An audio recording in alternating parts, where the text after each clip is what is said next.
morning and a very warm welcome to NTLF 2020. Just some housekeeping announcements flashing on the screen here. So,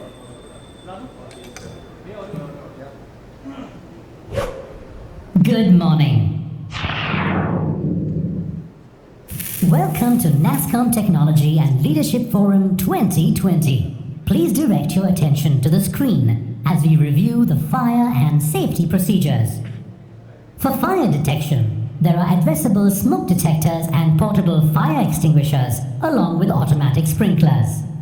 The public address system is available for making emergency announcements. The fire exit is to your right and to your left-hand side.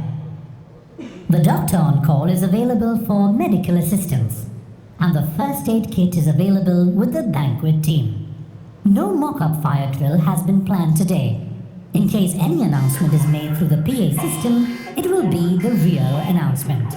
In case of an emergency announcement, please come out of the hall for the banquet or security team to assist you to the hotel assembly point. Have a great day.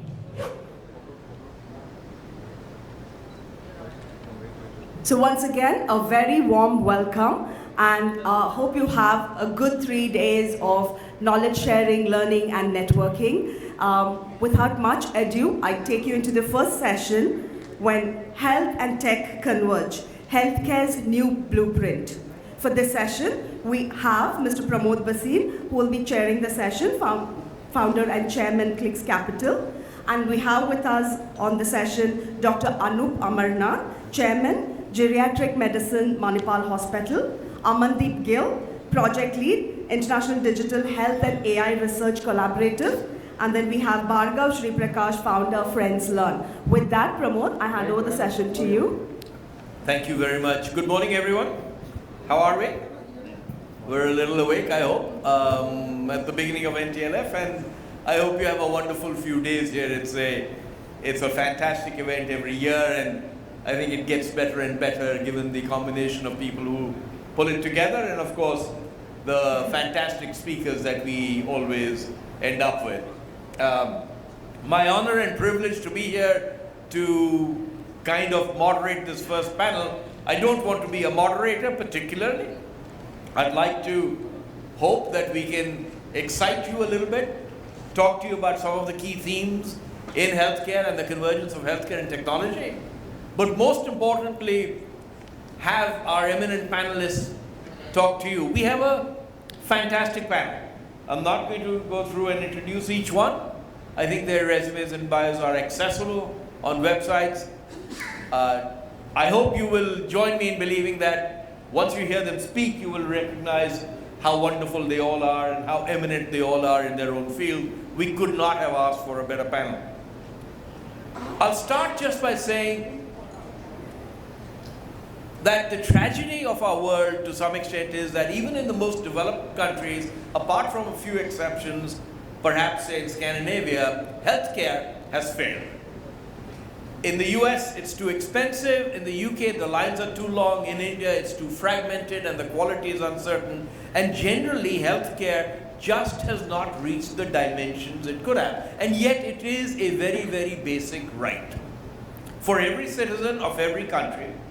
And given the wealth creation and the developments of technology, it is surprising that this wave of technology has not caught up and changed the way healthcare works across the countries. That's what we can discuss today. Our aim will be, our plan here is to ask each one of our panelists to speak for 5 to 6 minutes, 7 minutes. I'll then open it up for question and answers amongst us. And then we would love to get some more question and answers from the audience. I think the impact of how technology converges with healthcare to transform our lives remains the central theme as we go forward. You know, there's Vinod Khosla of Khosla Ventures and earlier of Kleiner Perkins tells this anecdote of meeting the Harvard Medical School dean and telling him that you need to change your hiring practices for doctors. Anoop, don't kill me for this. And he said, you've got to go away from hiring doctors who are really good at being doctors, and you got to hire Hollywood stars now. He said, why? He said, because it'll all be about emoting. All they'll be doing is telling the patient, you'll be better, and the computer will do everything else. I don't know when that day will happen, but I hope it won't be that far, because the tragedy is that, for instance, in a country like India, we're never going to produce enough doctors in enough time to solve for the problems that we have. Technology will be the only way we will bridge that gap. With that, I'm just going to turn it back to my panelists. They are worth hearing far more than I am. And Aman, may I turn to you first for your comments and maybe a brief introduction before you start. Thank you very much, Pramod, and thank you to NASScom for this opportunity. It's great to be here. So my name is Amandeep Gill. I lead the International Digital Health and AI Research Collaborative in Geneva. This is in follow-up to the UN Secretary General's high-level panel on digital cooperation, which I served as Executive Director, and which was co-chaired by Jack Ma and Melinda Gates. Our effort in IDARE is to follow up on the panel's recommendations in the area of digitally enabled health. So Pramod, I want to pick up on your articulation of the problem statement. The lines are too long, healthcare is too expensive, too fragmented. In fact, half the world does not have access to quality healthcare. And this somehow matches half the world that's not connected to digital networks. There is also a looming health worker shortage, 18 million globally. And I think the social contract that has sustained spending on healthcare globally is coming apart. So with aging populations, with the tsunami of non-communicable diseases, we are in for troubled times. Now, how does technology come in, and how do digital technologies in particular help us address this problem? The promise has been there for a long time. So we all remember the CT scan that revolutionized imaging of the inside of the body, which you could only do post-mortem earlier. But since that invention, pretty much we haven't seen disruptive, really exciting digital innovations. We've had the electronic medical records and the electronic health records. There are interoperability issues, there are quality issues. Now we are riding a wave of wearables in the industry, but wearables cannot substitute for doctors and the doctor-patient communication. They can pipe in some diagnostic data, they can help nudge some healthy behaviors, but they can't address the larger systemic problems. So what do we need to do? What do we need to harness digital technologies? One, to improve the quality of diagnosis and tailor treatment to individual needs, what is called precision medicine. Two, what do we do to ensure systemic level change through lower costs, through efficiencies in the delivery of healthcare, through gamification of health insurance policies, through new ways of financing healthcare, and then very broadly, how do we harness the availability of large data sets, new algorithmic capacity to solve problems such as the ongoing coronavirus, to predict such epidemics better, to plan better our responses. In my view, the answers start with a clear recognition of some of the limitations of using digital technologies merely as tools. So if we continue along the same path of developing particular tools, particular fixes for particular problems, I don't think we are going to be able to move the needle at the systemic level.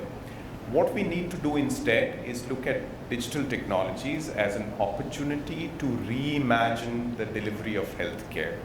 Just as we've done, for example, on the financial side, We are in a new position to address financial inclusion because we built up these common rails, these rails that allow innovation to scale, that allow deployment of fintech solutions at large scale. And this has been built up through a stack of digital public goods, digital identities, digital payment schemes, etc. Now, we need to do something similar on the health side. Second, this cannot be a national effort alone. This has to be a globally collaborative effort. We need to come together to solve some of the interoperability issues, some of the issues around benchmarks and standards. Today, we don't know if something works, and if something works outside of its specific context. So you need new ways to measure impact of digital health solutions, to benchmark them against real life situations. And we've had this experience with randomized controlled trials and other ways of generating evidence of impact. We need to adapt these to the digital health domain. And then, and I'll perhaps conclude with these last few thoughts, we need to think about new ways of regulating these technologies, the use of these technologies in healthcare. The earlier ways in which you could regulate hard is possibly not going to work. You could regulate hard and you could regulate alone as a regulator.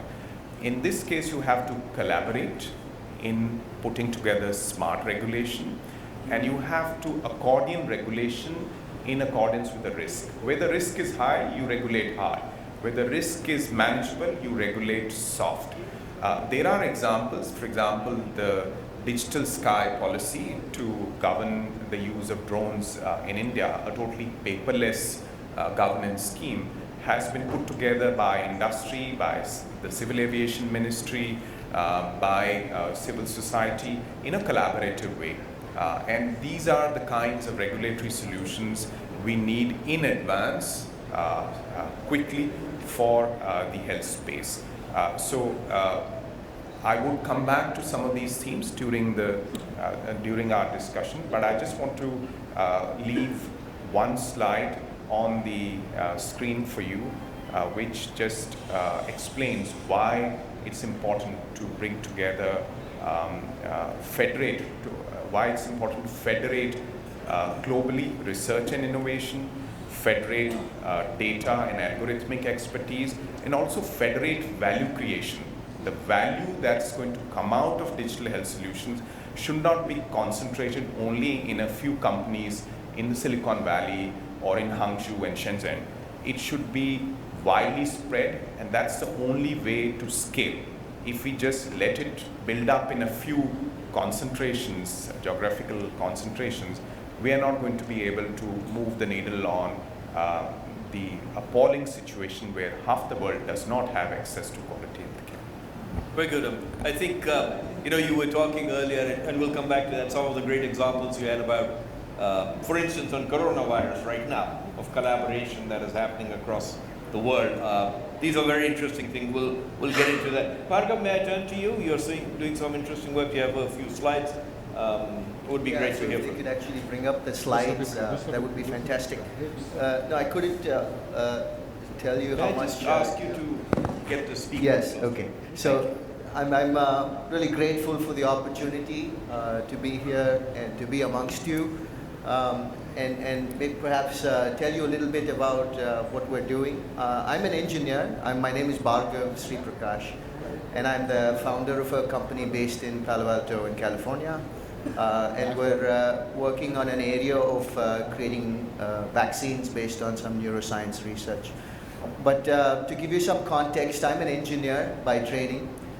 So qualify everything or discount everything I say because I don't come from a life science or a medicine background.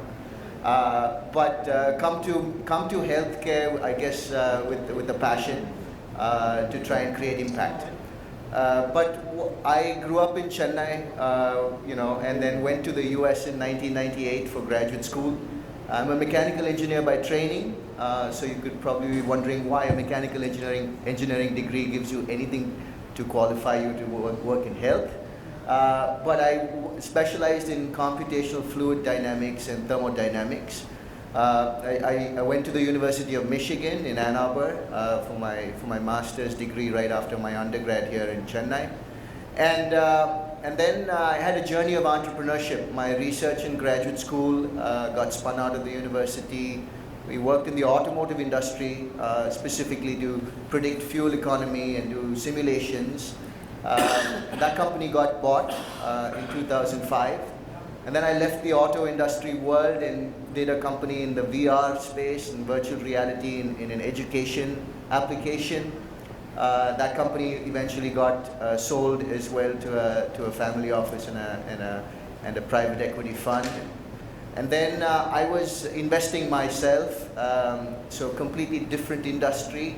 So in finance, we were what became a global macro hedge fund or a quant fund. And I came to healthcare and medicine really out of a personal calling. I don't know if the slides are coming up, but it was really for me.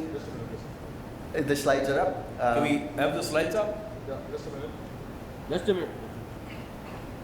So for me, the personal inflection point to think about healthcare and medicine was really becoming a parent. And for me, that was kind of a wake-up call to think about kind of health, well-being, future generations, and to understand that so much of what we're seeing in our world today is a function of capitalism and profit, and somehow all these things intersect in ways in terms of health, and creates kind of what we take for granted around the world in terms of medicine and healthcare. So for me, it was really this personal inflection point of becoming a parent about 10 years ago, and gave me kind of a wake-up call to leave a hedge fund world and to seek a better solution for health. And since then, I found inspiration in Jonas Salk's work, in kind of groundbreaking work to develop the polio vaccine. And I realized that a lot of medicine is focused on mostly treatment of illness, so curative or palliative. Medicine itself doesn't have much of a focus on prevention, although vaccines are undoubtedly kind of the bright spot in modern medicine. And the world is clearly a better place for having been able to contain polio, especially in India. 1955, Jonas Salk announced the results from the polio trials. In 2015, WHO declared India polio-free. So it's a journey that kind of spans many decades to be able to turn around and deliver societal impact at that type of scale. But as much as we look at modern medicine, I think considering we're all here in India, and this is in many ways has a rich legacy of thinking about prevention and thinking about philosophies that were built around Ayurveda, where the whole purpose was to protect health and thereby prevent disease. So the focus was never on delivering medicine. The focus was not necessarily on profit. And you can think of the Hippocrates oath that doctors take. A lot of it gives you a sense of kind of the grounding or the foundational philosophies. The gist of it being do no harm, and the gist of it being we can treat the sick, and we can actually generate some revenue in the process, which kind of creates an entire field that dominates how we think about healthcare and medicine. So here we are, I sit at this intersection, I come to this intersection kind of as an engineer, so it's really a clash between an engineering mindset, problem solving, versus a doctor kind of a mindset where there is protocols, there's processes, there's evidence and such. And so this led me down to a journey of realization. And in the process, what we've done is realize that I spent some time in Kansas City. I was a fellow of the Kauffman Foundation briefly, and I got to meet a really renowned neuroscientist there called Amanda Bruce. And she was doing some of the world's first work where we talked about CT scans, but really the first work in neural imaging in children to see how they respond to food habits and choices. We realized we could stimulate the brain in a very specific way to achieve the equivalent of immunological memory through neuroscience mechanisms, because we could train the brain in developing healthy food and lifestyle habits during the habit formation stage in life. So that led us to actually establishing medical relevance. We did lots of randomized controlled trials with eminent partners ranging from Johns Hopkins University, Baylor College of Medicine, Stanford University, and Carnegie Mellon University, which is really kind of where the digital vaccine is kind of anchored. And so this has been our journey. We've kind of applied a life science approach to creating technology, making sure risk and outcomes and generalizability allows for kind of population level kind of focus on prevention. And so what I would like to conclude with is, 60 something years ago, there was a vision to eradicate polio. But perhaps the world can come together to envision a future where perhaps in our lifetimes we can eradicate the preventable diet and lifestyle related burden of diabetes, of heart disease, of hypertension, and cancer. So thank you, NASCOM, for having me. Yeah, it's wonderful. What a compelling vision. I mean, if you think about that last chart and what it can do, I think the only question that remains to be asked is how soon will that happen? And we'll come to that as we go forward. Anoop, may I turn to you? You are a practitioner. You deal with this every day in India. Tell us about the challenges of technology adoption into the healthcare systems and what you see. Thanks, Pramod, and thanks everyone for having me here. Dr. Anoop from Manipal Hospitals. I'm a geriatrician. I wear a couple of other hats. I take care of clinical services and also the chief medical informatics officer. So we try and bridge healthcare and technology. I'll just start off from where you left, Pramod. Will Hollywood actors replace doctors? I'll stick my neck out here and say that at least in the next 10 years, no. Vinod Khosla, if you're listening to it, you have a rebuttal there. So definitely not, doctors will be there. Number two, we've heard a lot about digital health and technology in medicine. But then, it's really not taken off in the way we would ideally wanted it to have taken off. Various reasons for that. Number one, it is something like digitizing for the sake of digitizing. We have a lot of companies coming to us and say, not taking anything away from them, but we've got a digital stethoscope. Now, what uses a digital stethoscope to me as a doctor? One, if it's a cardiac issue, there are only two components that we look into, whether the functioning of the heart and the electrical activity of the heart. For the electrical activity, I don't have to depend on the stent, but all I need to do is get an ECG over and see what's going on. And for the functional activity of the heart, all I need is an echo to see how the heart's functioning. So I think we need to move out of the mindset where, look, I've got this great innovation, you try and find out a problem where you can use that. So digitizing for the sake of digitizing will never work. Number two, if you look at the entire healthcare delivery model, you have, as we discussed earlier on, preventive, curative, and palliative. So the focus entirely now is on curative and palliative.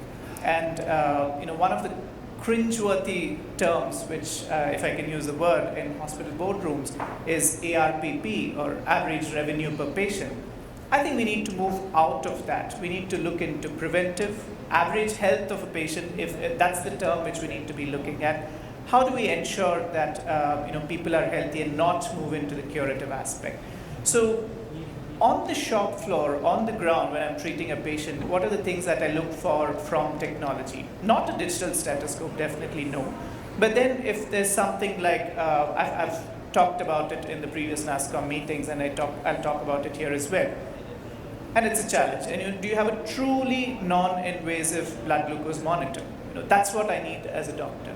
So without pricking, without drawing a sample, can you tell me, I can say for sure that 30% of the members here in this hall are diabetics, whether it's known or not known. So that's the kind of innovation that I require on the shop floor. Then once you've identified the patient as diabetic, can you give me a heat map of India? where the diabetics are, where are they concentrated. So that's the kind of innovation we, on the shop floor when we're treating patients, need. And then finally, the way forward, I think we'll talk about it in the next few conversations. But I think it has to be a collaborative approach. Prior to this panel, we were having a discussion where we talked about the coronavirus, and there's something called as the Coalition for Epidemic Preparedness and Innovation.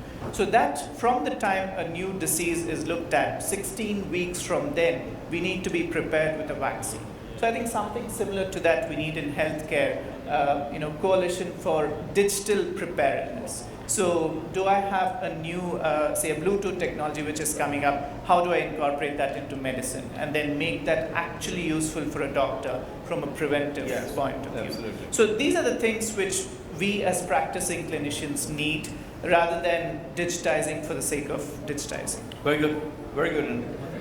Thank you for that. I think we have the range. We have a view from the United Nations perspective, we have a view from someone who's done a lot of work on vaccines and other areas. We have a view from grounds up at the hospital level. But I'm going to open it up with a few questions, then we'll turn it to the audience. We would love some questions from you. I'll go back to my original question.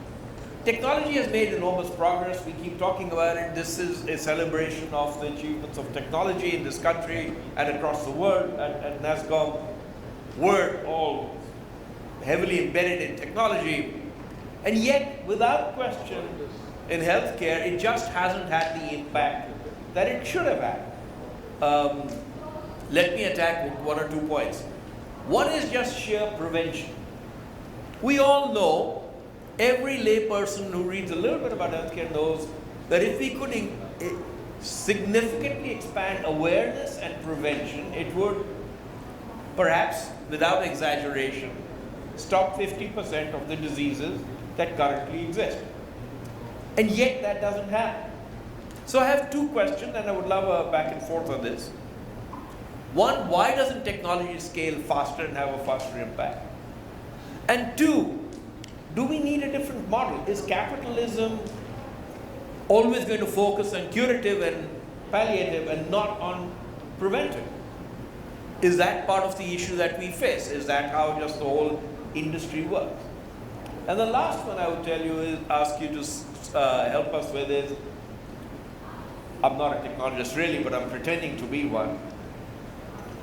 What do you want from technologists? It's a bit like what you talked about, which is, don't give me a digital stethoscope at this time. I need so many other things. And how do we spur some of that? So this is as broad a range of questions as one can get. And I'd love for anyone to pick it up in any order and then ask each other. I think technology is not a magic wand. So if we stick with technology as a tool type of approaches, digital stethoscope, a wearable, etc., then we are not going to be able to crack this problem. Technology has to be seen as an opportunity to reimagine human collaborations. So it has to be human-centric.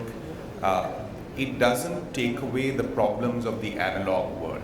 So you still have to do that, but use technology as an excuse to rewire collaboration. So that's been my learning over the past few years working on policy aspects of digital technologies. The other thing is, the human body is not easily reducible to bits and bytes. So that's a fundamental difference between this space and other spaces, transportation, the financial flows area. So therefore, we have to be more mindful of the context.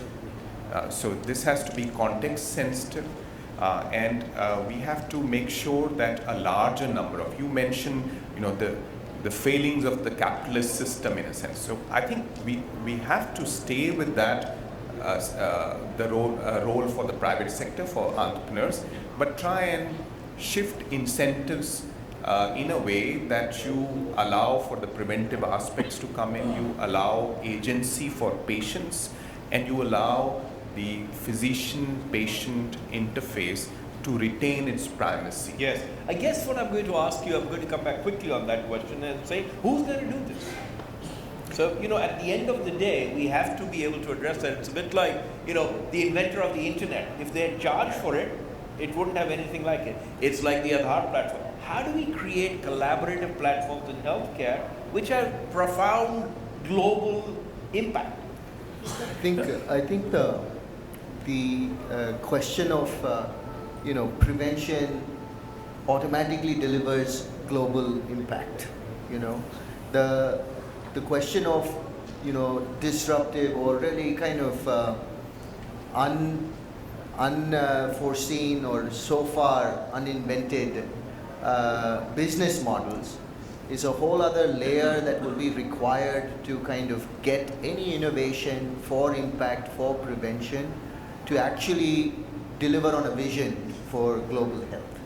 And I think one of the things that motivates us is to think of, again, inspired by Jonas Salk, when he kind of worked for decades on the polio vaccine.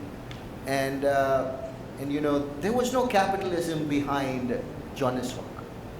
He was a scientist who announced the results based on deep science. And so one of the things about medicine is it is a field based on deep science, deep methods. So the barrier to entry is fairly high. The language they speak is also something that you need deep training for PhDs to be able to publish. It's evidence-based, it's publications-based. This is kind of the framework of how medicine operates. But being able to envision digital vaccines to actually be delivered for free is kind of at the core of how we think about attaining the type of impact necessary. But eventually, of course, for us to sustain this innovation, we need to also embed a business model around what we're doing. And I think for us, there are ways by which we can borrow from how a lot of technology that we take in our consumer lives, a lot of it is delivered, at least in some sliver, for free. And then you're kind of, they have ways by which they're able to translate that funnel into paying subscribers or paying users or customers. Yeah. So perhaps there's a way to borrow from this convergence between what works in the technology world, how the language of medicine and life science works, along with a real vision, and to align capitalism to get behind prevention, because clearly the vested interests in curative and palliative almost are likely to be disrupted or to have this upheaval if prevention begins to win significantly. But for the sake of humanity, we have to take a bigger perspective and say, can capitalism play a role in fueling prevention and doing it at scale? Anoop? No, I think a lot of it is happening on the ground, and we really need to give credit where it's due. If you look at the Indian perspective, Ayushman Bharat, one of the world's largest health insurance schemes. So this has two components, the preventive component and the curative component as well. In the curative component, what we're looking at is, up until now you had the BPL layer covered, and of course the APL level to a certain extent is covered. But what we're also looking at is how we're addressing the missing middle. So that's something which is coming up now from the government. Arogya Sanjeevani is one of the mandatory health insurance components which all the private health insurers need to give.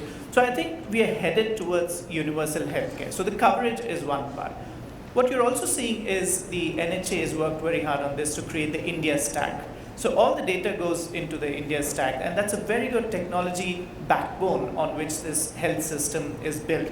So I think if it's implemented in right earnest and then in the right context, I think this would be a very good model for us to use worldwide. As we discussed, health systems are broken everywhere but for a few nations.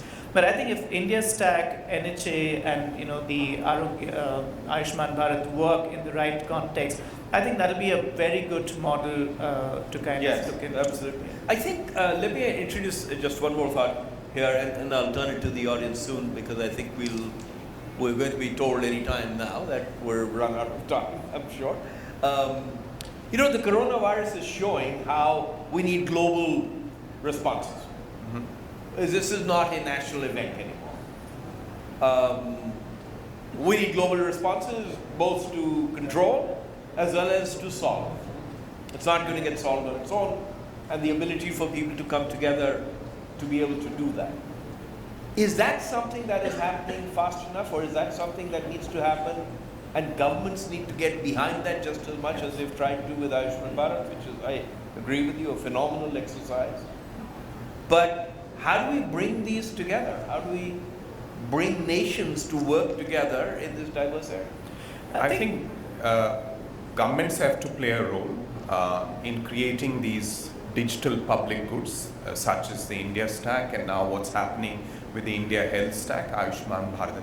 At a global level, you need new collaborations. You need collaborations, for example, in the context of the coronavirus, to bring together different data streams on a live basis. And you need interoperability around the flows of data in the case of public health emergencies. So on January 10th, the genome sequence of the coronavirus was put on the web in a trusted platform called GIZ. So you need more of such platforms that bring together capacities from around the world to address public health emergencies, and also these other important issues of access and prevention. And governments will have to work with the private sector and with research institutions on this. No single entity alone can solve this.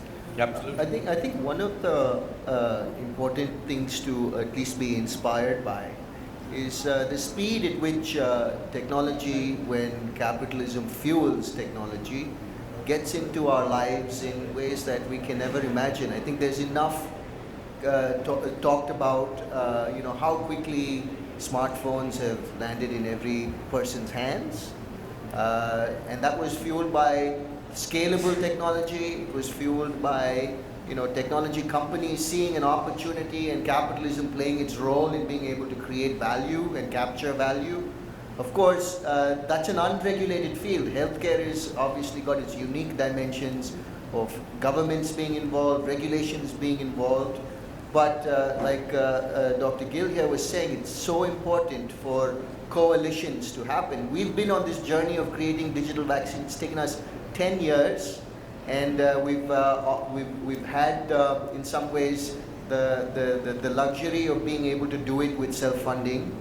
But clearly, what has to happen is a scale that nobody has the capacity to be able to do it, and none of us have the capacity to be able to take this on and do justice to the problems of diabetes, heart disease, cancer, hypertension in our country, let alone the whole world. So it really requires governments to come together, prioritize this, think about regulations that can keep pace with innovation, academia to come together to do the fundamental research so publications can happen, and of course patient capitalism to come in because there is an impact and something that needs to happen to move humanity forward and empower humanity for the future. So I think that's very well said. I think the points about patient capitalism, etc., also well made, and I think we have to take these to heart and find new sources. Please, Anoop, I know you. No, Pramod, one of the things which the coronavirus taught us or is teaching us is about how prepared we are. But then the fallacy is that we are more reactive. Yes. We are not proactive on that front. So if we really need to be proactive, I think technology, healthcare, global institutions and governments need to come together. I'll give you an example. So if you're looking at CEPI, which is the Coalition for Epidemic Preparedness and Innovation, so if we have something like that on a global scale on prevention, so say a UN-led body which can tell us clearly, look, in South Asia we're looking at a high incidence of non-communicable diseases. What are the risk factors? How do we prevent that? And that's where technology can come in. I'll leave you with this thought.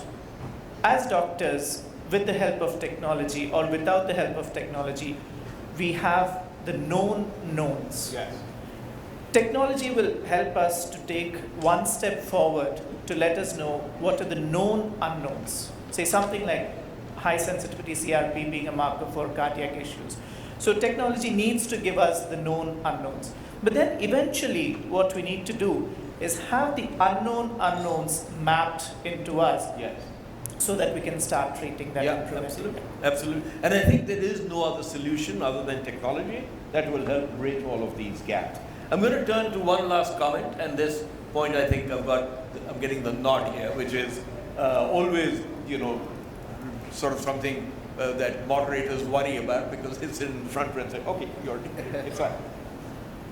How can we spur greater innovation? We're here for a technology conference. And yet, I will tell you, in technology terms, the amount of effort that is really going into healthcare technology, not just curated, but other areas, is not that high. It's just not that high. You won't see huge efforts around prevention. You won't see massive efforts around awareness. Many other things, I'm leading a NASScom initiative on healthcare nowadays, which is very exciting. But for instance, simple stuff. 80% of all patients are outpatients, and there isn't enough emphasis on that. There is a lot of emphasis on what happens within the hospital, within the doctor's clinic, or what happens outside. How can we spur innovation? What would you want technologists to do? How do we spur innovation in this area? Is this something that we need to go beyond the current business models to achieve the type of scale we need? The entrepreneurs is one certain kind of way to take ideas into action. Obviously, entrepreneurship is a trait that even big companies can play in terms of taking on huge challenges and developing strategies around what they're working towards. And and of course, to spur entrepreneurship, clearly we need an investment ecosystem, a research ecosystem, and especially from an India perspective, a deep science or a deep tech ecosystem. So this convergence needs to happen, and I think we have to trust in the entrepreneurial engine to be able to solve some of humanity's problems, especially in health. So in 30 seconds, one, we need to lower entry barriers to unusual suspects, mechanical engineers in the health space. So make it more inclusive. Innovation has to be more inclusive, more participatory, more cross-domain. Second, governments and others need to create these common rails for innovation to help to scale, to happen in a more inclusive way, the India stack, the India health stack. Third, we need the essential toolkits in terms of governance, in terms of data sets, in terms of interoperability protocols for innovation to happen. Yes, very good. That's a great summary. Anoop, I just wanted to add one other thing, which is, why is it so hard to get doctors to adopt technology? Just add that to your comment. Yeah, I think what I've always said is that the biggest impediment for technology in healthcare is doctors. I'm sticking my neck out here. It's probably because we are forced to use technology where our focus is on treating the patient. So I think that's where we need to head. And I think if I were to summarize, how to take this forward, there's only one word: ecosystem. Yes. You have to have that ecosystem. Healthcare people coming in, technologists coming in, the government coming in with ample clarity on regulation. You need to have international bodies coming in. So if you have that specific ecosystem which can turn around with a quick decision making and turnaround time, I think that's the need of the hour. Yes, absolutely. Absolutely. With that, do we have time for any questions? If we have any questions, please, would love it. If you could just briefly introduce, or just give your name and then ask the question, and we'll keep it brief. There's a little. Yeah, I think a very brief, great panel. Since you were talking about a holistic system, I thought disrep, which is the delivery system reform incentive program in the US, where they're using EMR, and it's a directive by the New York government that 25% patient reduction should happen with the hospitals, with a clear idea that they should work on preventive and this whole population and community management. And Dr. Atul Gawande has been writing a lot about this as well. Yes. So I thought a lot of things that you were talking about could be remedied by using this holistic system of disrep around the world. Very good. Very good. I think it's an important point. It is something, I have no pride of ownership or creativity. I think we should borrow as much as we can from other examples. Anybody else? Any other comment? Well, with that, I will end this panel. Thank you very much. This is a very, very difficult topic. If I may leave the audience and all of us with one last thought. This is an area of great entrepreneurship, of great innovation, and great opportunity. I think once we start looking at it that way, I hope we can make the impact that technology should make. You know, couple of thoughts. I have a lot of friends in private equity who look at healthcare and hospitals, etc. Of course, at Manipal, you know many of them. The fact is, hospital utilization of equipment is desperately in need of Uberization because it is woefully low in capacity utilization. Hospitals are across the world. We all focus on the few big hospitals which are jammed, or we forget all the others which are actually lying empty half the time, or the equipment is not being used. So there's enormous room for innovation and entrepreneurship to change the way we think about healthcare and to allow technology to converge with healthcare in ways that hasn't happened before. With that, thank you very much. You've been an eminent, wonderful panel. Really appreciate it. Thank you. Thank you so much. Pramod, may I request you to hand over a memento to the panelists, please?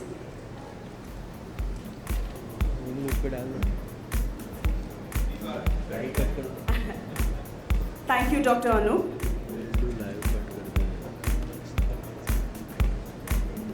Thank you so very much, Amandeep.